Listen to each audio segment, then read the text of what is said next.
channel YouTube Mas dan Ember. Nabi Musa menikahi anak Nabi Syuaib. Nabi Musa alaihissalam meninggalkan Mesir setelah mengetahui bahwa Firaun berencana menangkap dan membunuhnya. Ia kemudian berjalan hingga sampai ke negeri Madian.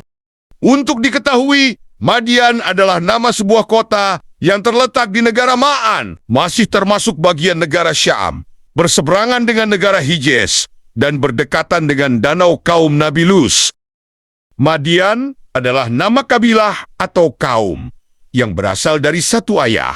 Penduduk Madian adalah orang Arab. Kabilah Madian adalah keturunan Madian bin Madian bin Ibrahim alaihissalam. Nabi Musa tidak membawa bekal atau apapun. Yang menjadi santapannya adalah dedaunan yang ditemui di perjalanan. Namun, semua dia serahkan kepada Allah. Setelah berdoa, datanglah seorang malaikat yang memandu Nabi Musa menuju kota Madian yang ditempuh dalam 8 hari perjalanan kaki dari Mesir.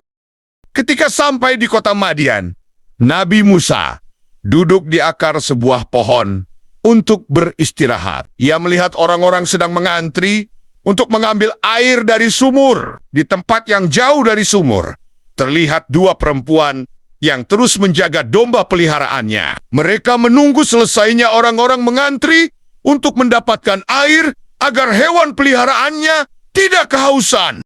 Setelah selesai memberikan minum untuk hewan peliharaannya, mereka menutup sumur dengan bongkahan batu besar yang hanya bisa diangkat oleh 10 orang laki-laki. Serupa dalam firman Allah dalam surat Al-Qasas ayat 23.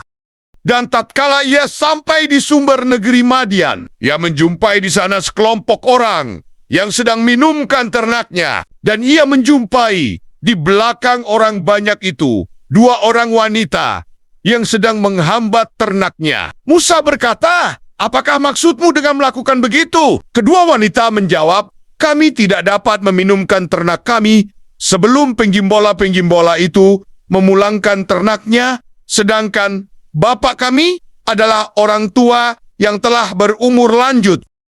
Menyaksikan hal itu, Nabi Musa segera mendekati 2 wanita itu dan bertanya, apa yang tengah mereka tunggu? Kemudian mereka menjawab mereka tidak mampu, berdesak-desakan dengan banyak lelaki, dan bapaknya yang sudah lanjut usia sehingga tidak mampu bekerja. Mendengar jawaban itu, Nabi Musa alaihissalam merasa kasihan. Lalu ia mengangkat bongkahan batu dan mengambil air untuk kedua perempuan tersebut. Setelah selesai mengambilkan air, Nabi Musa kembali berteduh di bawah pohon untuk menghindari sinar matahari.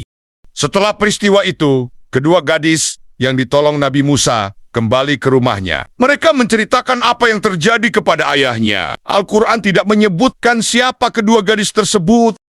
Namun ada riwayat menyebutkan kedua gadis itu bernama Leo dan Safuria. Kemudian salah satu dari kedua gadis itu mendatangi Nabi Musa dengan rasa malu sebagai wanita saleh. Ia berkata pada Nabi Musa bahwa ayahnya mengundang Nabi Musa ke rumahnya agar bisa membalas kebaikan yang telah dilakukan Nabi Musa. Nabi Musa pun menerima undangan tersebut. Dalam sebuah riwayat dikatakan bahwa Nabi Musa berjalan terlebih dulu, sedang gadis tersebut berjalan di belakang Nabi Musa sambil memberikan arahan, petunjuk jalan dengan suaranya.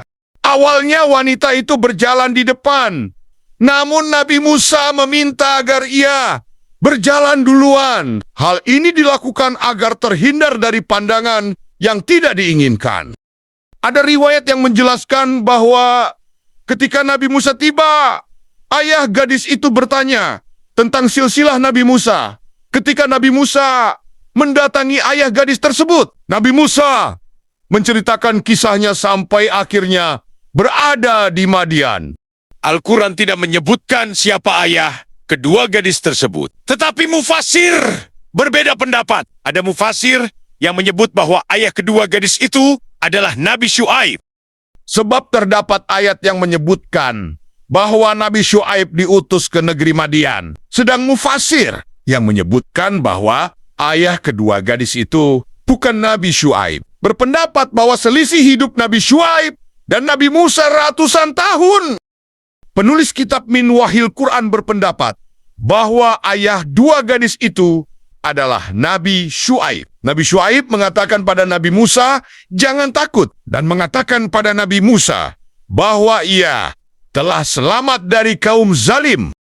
Sebab negeri Madian tidak berada di bawah kekuasaan Firaun, sehingga tidak mungkin Firaun dan tentaranya masuk ke negeri Madian. Setelah mereka berbincang, salah seorang anak perempuan meminta ayahnya untuk memperkerjakan Nabi Musa alaihissalam, terutama dalam membantu mengurus hewan ternak. Karena Nabi Musa alaihissalam merupakan seorang yang kuat dan dapat dipercaya, ayahnya menyetujui dan menawarkan pekerjaan itu kepada Nabi Musa alaihissalam, serta menawarkan pula untuk menikahkan salah seorang anaknya dengan memberi mahar yang berupa jasa kerjanya selama 8 tahun. Jika dia menyempurnakan pekerjaannya sampai 10 tahun, kelebihan 2 tahun dilakukan dengan penuh sukarela. Akhirnya, Nabi Musa alaihissalam menerima kesepakatan tersebut dengan baik. Kemudian mereka melakukan perjanjian seperti firman Allah dalam surat Al-Qasius ayat 28. Inilah perjanjian antara aku dan kamu. Mana saja dari kedua waktu yang ditentukan itu, aku sempurnakan. Tidak ada tuntutan tambahan atas diriku lagi. Dan Allah adalah saksi atas apa yang kita ucapkan. Setelah itu Nabi Musa alaihissalam dinikahkan dengan anak perempuan Nabi Syuaib dan bekerja selama 10 tahun. Usai menyelesaikan masa kerjanya untuk Nabi Syuaib, dia merasa rindu dengan keluarganya yang tinggal di Mesir. Segera ia mempersiapkan barang-barangnya untuk berangkat ke Mesir disertai istrinya. Sebelum berangkat, ia mengucapkan kata perpisahan kepada mertuanya. Istrinya pun juga mengucapkan kata perpisahan kepada ayahnya. Lalu mereka berangkat untuk memulai kisah yang baru. Menurut Al-Tabari, perempuan yang menikah dengan Nabi Musa alaihissalam adalah Syafura, bukan Laya. Nabi Musa bersama istrinya berangkat dari Madian menuju Mesir. Wallahu alam. Itulah sepenggal kisah mengenai Nabi Musa sebagai menantu Nabi Syuaib. Terima kasih sudah menonton. Semoga video ini menambah wawasanmu. Subscribe, like, komen, dan share.